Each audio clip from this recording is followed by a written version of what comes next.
क्या समझेंगे आज? सावनीकरण।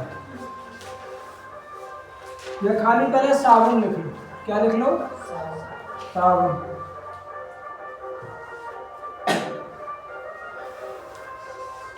तो अगर हम बात करें तो पहले साबुन की परिभाषा ही देख लो।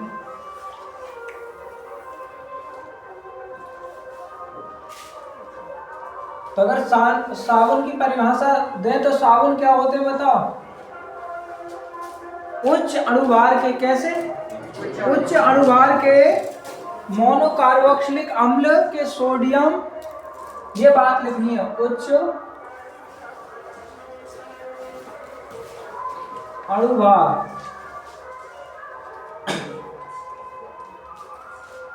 के, कैसे बताओ? मोनो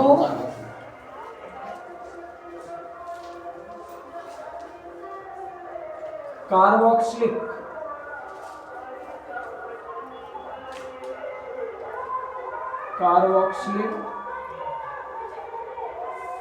अम्ल,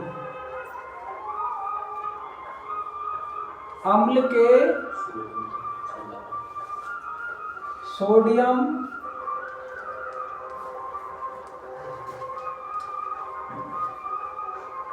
तथा पोटेशियम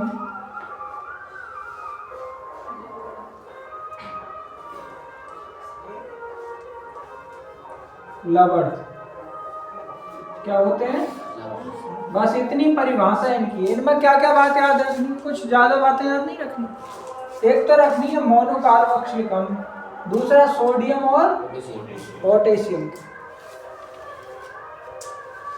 कह रहा है उच्च अणुभार के मोनोकार्बोक्सिलिक अम्ल के सोडियम तथा पोटेशियम लवण होते हैं साबुन। और साबुन कितने प्रकार के होते हैं? साबुन होते हैं दो प्रकार के। एक होता है मृदु साबुन। मृदु साबुन, मृदु साबुन का मतलब होता है मुलायम। कैसा? मुलायम, मुलायम नहीं, मुलायम नहीं, मुलायम। और दूसरा होता है बच्चों कैसा? दूसरा है बेटा कठोर साबुन। कैसा? कठोर साबुन।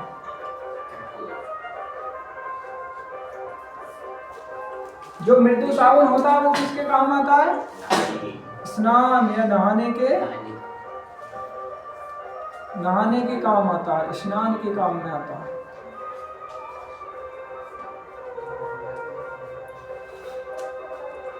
और ये कौन सा होता है? ये धोने के काम आता है। धोने के काम, धोने के काम। अरे धोने का मतलब है नालायक सब आ रहे इसमें। हाँ, धोने का मतलब है बर्तन भी तो धोए जाए इससे। बर्तन है, कोई सामान है लोहे का, जैसे कोई भी मोटरसाइकिल या ये वगैरह सब धोते हैं तो उसमें साबुन, डिटर्जेंट वगैरह का प्रयोग करते हैं। तो ये तो हुए साबुन। पहले साबुन की परिभाषा हुई। साबुन कितने प्रकार के होते हैं? दो प्रकार के। एक होता है मृदु साबुन और एक होता है कठोर साबुन।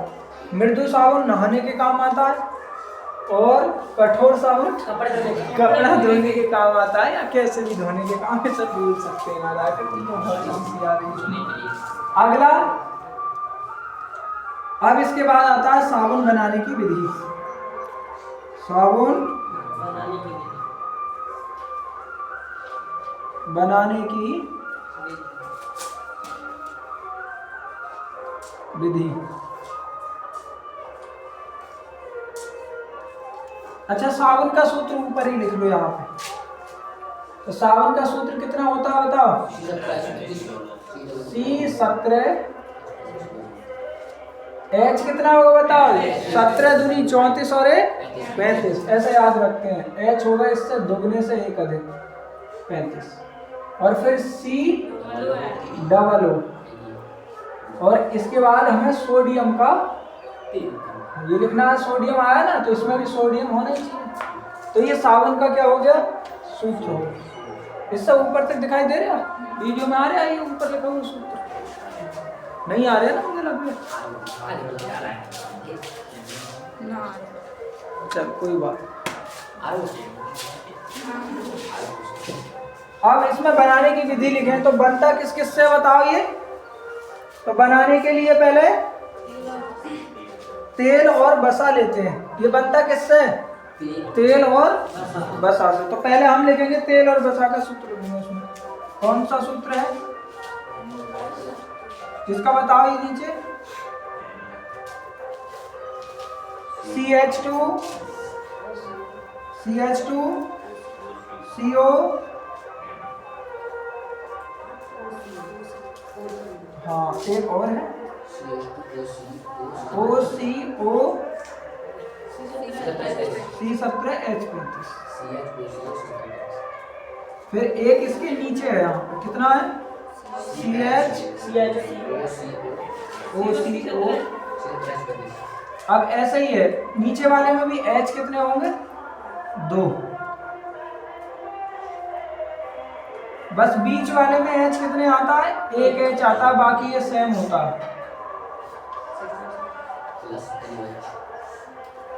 प्लस इसमें क्या मिलाते हैं? Caustic soda NaOH arrow.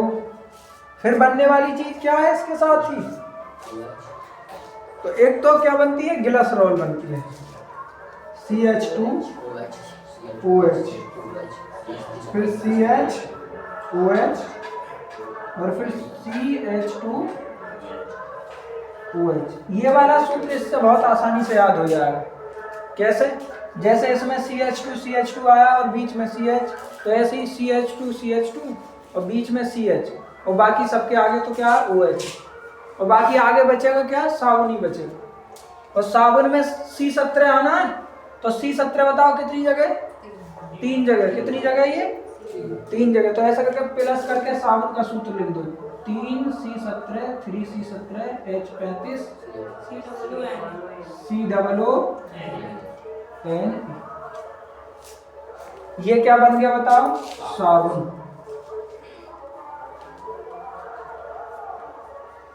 और ये क्या बन गया? ग्लिसरॉल।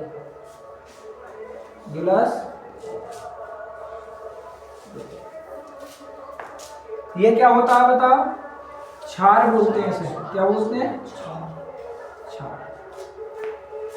अगर ऐसे कहो तो ये तेल या बसा का सूत्र इससे बोल सकते। ठीक है नहीं?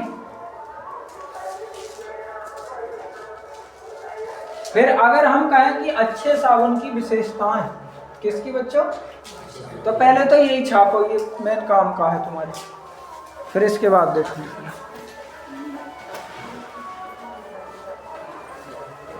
तूने चालू तो करी।